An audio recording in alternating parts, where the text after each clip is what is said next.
ಬೆಳಗ್ಗೆ ಎದ್ದ ತಕ್ಷಣ ವಿಷ್ಣು ದಾದಾ ಅಭಿಮಾನಿಗಳಿಗೆ ಶಾಕ್ ಆದಿತ್ತು. ಮಾಗಡಿ ರಸ್ತೆಯ ಬಳಿಯಲ್ಲಿದ್ದ ದಾದಾನ ಪ್ರತಿಮೆಯನ್ನ ಯಾರೋ ಕಿಡಿಗೇಡಿಗಳು ರಾತ್ರೋರಾತ್ರಿ ಶಿಫ್ಟ್ ಮಾಡಿದ್ರು. ವಿಚಾರ ಕೇಳಿದ ಸಾಹಸ ಸಿಂಹನ ಭಕ್ತಗಣ ಸ್ಥಳದಲ್ಲಿ ಪ್ರತಿಭಟನೆ ಮಾಡೋ ಮೂಲಕ ಆಕ್ರೋಶವನ್ನ ಹೊರಹಾಕಿದ್ರು. ವಿಷ್ಣು ದಾದಾಗೆ ಅವಮಾನ, ಕೆಂಡ ಕಾರಿದ ಚಕ್ರವರ್ತಿ.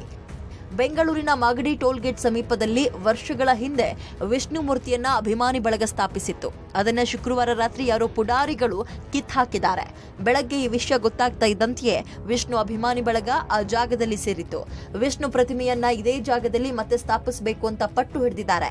ಈಗ ಚಾಲೆಂಜಿಂಗ್ ಸ್ಟಾರ್ ದರ್ಶನ್ ಕೂಡ ದುಷ್ಕರ್ಮಿಗಳಿಗೆ ಶಿಕ್ಷೆ ಆಗಬೇಕು ಅಂತ ಆಗ್ರಹಿಸಿದ್ದಾರೆ.